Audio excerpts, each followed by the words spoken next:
Assalamualaikum warahmatullahi wabarakatuh. Selamat malam. Yang terhormat Dewan Komisaris, izin memperkenalkan diri, nama saya Rahmat Hidayat dari Prodi Akuntansi. Hari ini saya akan memaparkan analisis laporan keuangan PT Niaga Utama, Kebayoran Niaga Utama, yaitu KNU. Kami merekomendasikan pelaksanaan restrukturisasi radikal melalui skema aset deal atau eksekusi likuiditas terkendali atas PT Kebayoran Niaga Utama, yaitu KNU, dalam waktu segera karena kondisi insolvensi teknis struktural perusahaan sudah tidak dapat diperbaiki secara organik.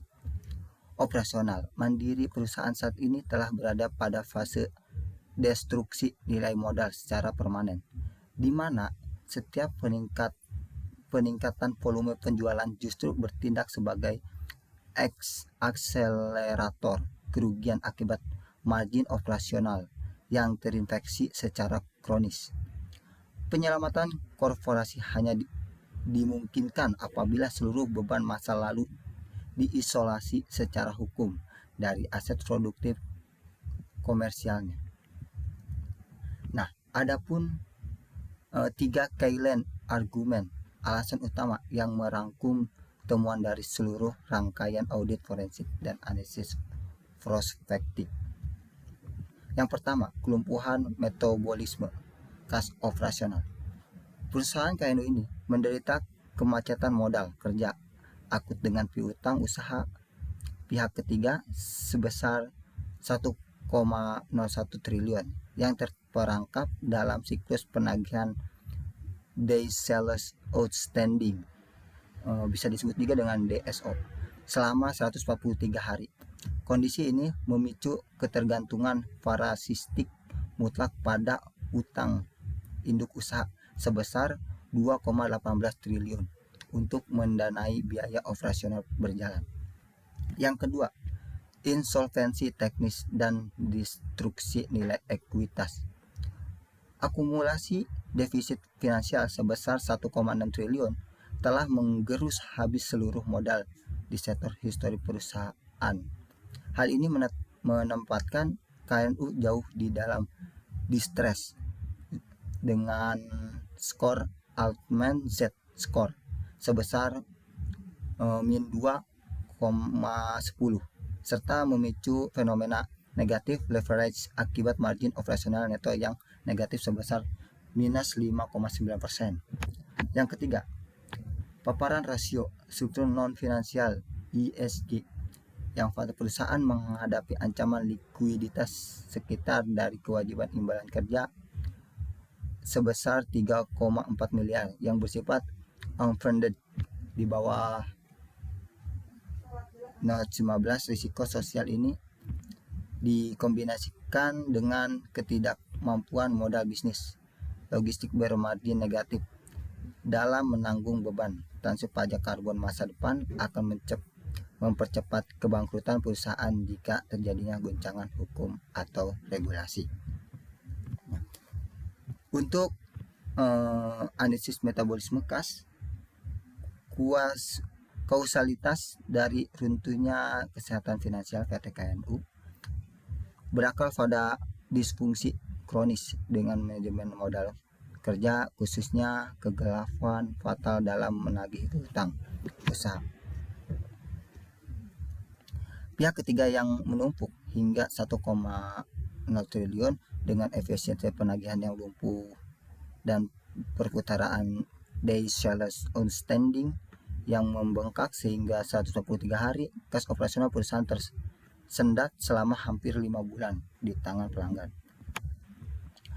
Kenampakan likuiditas internal ini memaksa KNU mengembangkan ketergantungan parasistik mutlak pada utang pihak berelasi dari perusahaan induk Franklin Offshore Group yang membengkak sehingga 2,18 triliun, walaupun utang afiliasi ini bersifat non bunga dan berfungsi sebagai penyokong dana darurat. Manajemen KNU secara keliru menggunakannya untuk mendanai ekspansi kapasitas fisik yang tidak produktif.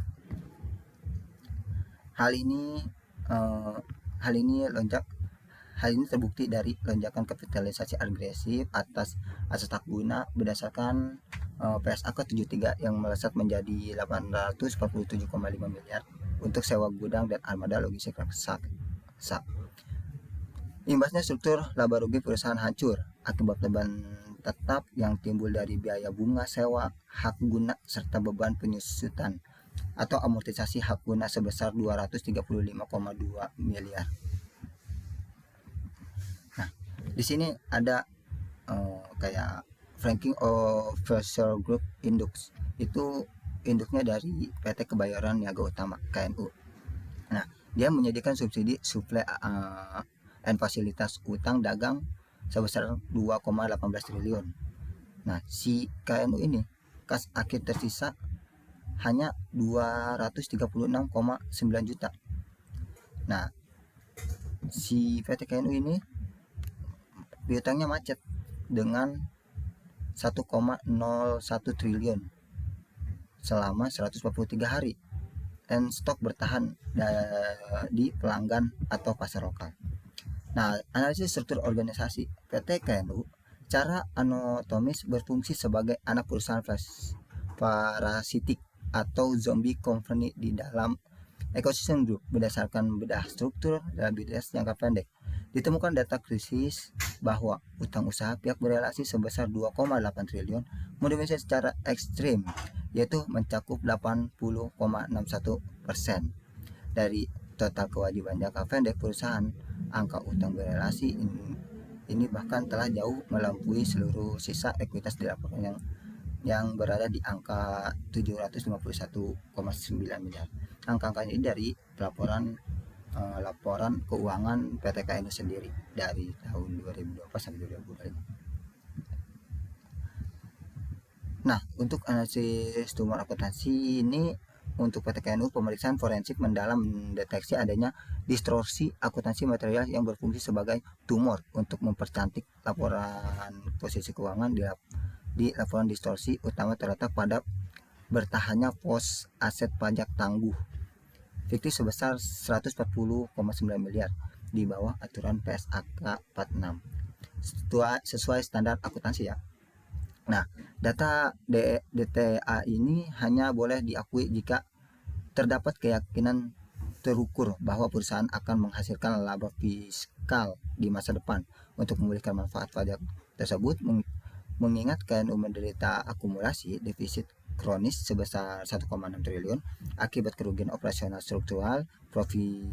Probabilitas pemulihan aset ini adalah 0 sehingga saldo DTA tersebut wajib dihapus face off secara penuh. Nah, untuk laporan risiko keberlanjutan dari PT KNU ini saya jelaskan risiko sosial atau S mengintegrasikan kerangka pelaporan non finansial ya IFRS S1 General Requirement for Disclosure of Sustainability Related Financial Information. Nah, risiko sosial PT KNU berada pada status waspada tertinggi berdasarkan NOS 15 yang di laporan keuangan KNU itu boleh dicek aja. Nah, terkait imbalan kerja perusahaan memikul kewajiban pasangan dan imbalan pasca kerja kepada karyawan sebesar 3,4 miliar. Masalah fundamentalnya adalah kewajiban ini berstatus unfunded, yang berarti perusahaan hanya mencatat sebagai angka liabilitas di atas kerja tanpa memegang dana cadangan atau aset kas khusus di eksternal untuk membayarnya.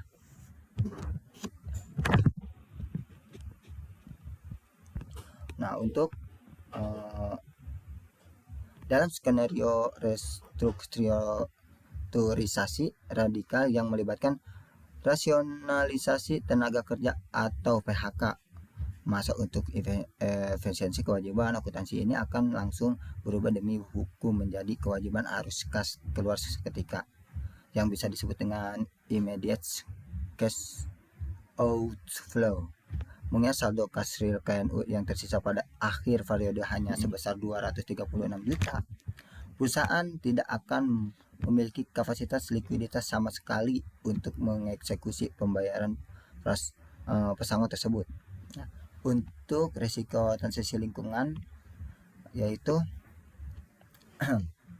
melalui lensa IFS 2, infrastruktur logistik KNU yang bergantung pada armada dan gudang masif atau aset hak guna yang sebesar 847,5 miliar menghasilkan emisi Scope 1 and Scope 2 yang tertinggi ketika regulasi pengetatan emisi dan pajak karbon diterapkan. Biaya logistik akan melonjak secara eksponensial disebut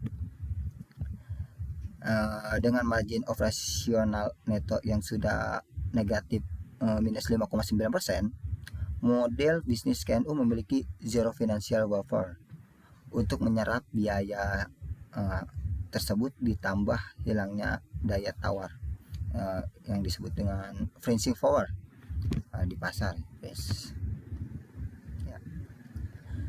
Terus di sini ada perusahaan juga tidak memiliki daya tawar pricing power untuk membebankan kenaikan biaya logistik hijau kan. Nah, di sini ada regulasi hijau atau bisa disebut pajak karbon. Sebenarnya naik beban transportasi atau logistik. Nah, ke model bisnis KNU yang dengan menyebabkan margin kotor 16,30% tergerus, tidak bisa fast stock. Nah, itu menyebabkan akumulasi rugi operasional. Nah, untuk masa depan ya, jika kita mengarahkan teknologi AI berbasis NLP untuk membedah laporan keuangan KNU, sistem akan mendeteksi pola bahasa penyangkalan struktural, corporate denial, manajemen berulang kali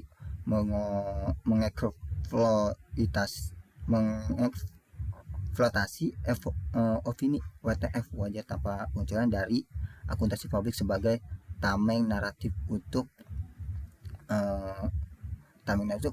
menutup mata dari rugi bersih 200,6 miliar itu. Nah, selain itu dengan predictive analysis berbasis data spesial citra satelit dan sensor LOT, kita kita dapat melacak aktivitas fisik di gudang Kebayoran Niaga Utama itu. Jika aktivitas fisik terpantau sepi, namun klaim akuntansi mencatat perputaran aset operasi tinggi angka 2,56 kali dengan penjualan 2,5 triliun. AI akan mengeluarkan sinyal red flags. Hal ini mengindikasikan adanya risiko manipulasi seperti channel stuffing atau transaksi sirkular. Oke.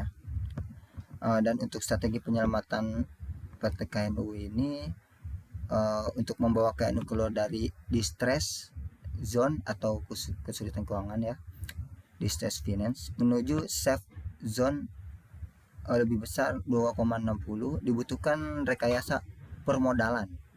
KNU ini butuh permodalan radikal berupa skema debt to equity SOEF minimal sebesar 2,24 triliun. Ini memerlukan kompensasi atau konversi penuh 100% atas seluruh utang afiliasi yang sebesar 2,18 triliun menjadi saham oleh induk usaha, ditambah suntikan kas segera baru minimal 4,4 miliar. Langkah ini secara statistika akuntansi mampu melontarkan skor Ultimate Z score menuju angka aman jadi 7,00. Penyehatan neraca ini wajib dibarengi memangkasan agresif minimal 2,5% atas beban umum dan administrasi, atau secara dengan pemotongan biaya tetap 20 miliar per tahun. Nah, untuk skenario likuiditasnya ini ya, Untuk skenario apabila likuiditas melalui jalur kavit apa ya kevalitan ditempuh Franklin Offshore Group atau yang induksi KNU ini selaku induk usaha Kebayoran Niaga Utama akan menelaah kerugian terbesar karena utang 2,18 triliun berada pada kasta terendah sebagai kreditur konkuren.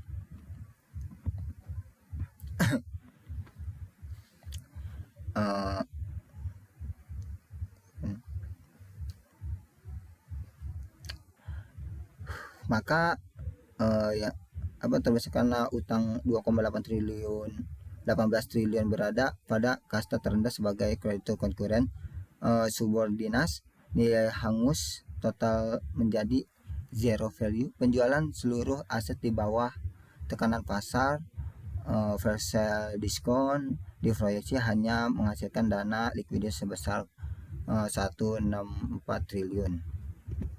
Dikurangi liabilitas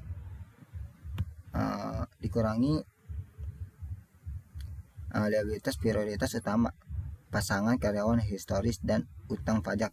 Sisa kas bersih yang tersedia untuk kreditur pihak ketiga dan lembaga lessor eksternal hanya 1,4 triliun, mengingat total klaim pihak ketiga mencapai 3,29 triliun, maka tingkat pengembalian lessor rate mereka sangat rendah, yaitu hanya 4,77% sehingga maksimal 68%. Kreditur pihak ketiga dipaksa menelaah kerugian berupa pemotongan nilai tagih haircut massal sebesar 55,83% dari net utang histori mereka atas dasar data forensik ini. Nah, untuk ini saya menegaskan komitmen profesionalisme saya melalui The Analysis Grid bahwa seluruh analisis ini disusun secara independen, objektif, bebas dari intervensi pihak internal maupun manajemen grup banking offshore. Kesimpulan final ini, investor strategi seperti Phoenix Capital adalah mengeluarkan vonis struktur dengan tingkat keyakinan tinggi, high conviction, namun wajib menggunakan jalur transaksi aset deal. Phoenix Capital dilarang keras mengeksekusi stock deal biasa agar liabilitas penyelamatan ini harus mengunci komitmen debt to equity swap total dan pemotongan beban usaha minimal 20 miliar per tahun. Terima kasih. Saya kembali kepada untuk sesi diskusi dan terima kasih atas waktunya. Mohon maaf kalau saya bicara dengan terbata-bata, terus mohon maaf juga sebesar-besarnya bila ada kesalahan dan agak kurang jelas mungkin. Saya tutup dengan wassalamualaikum warahmatullahi wabarakatuh.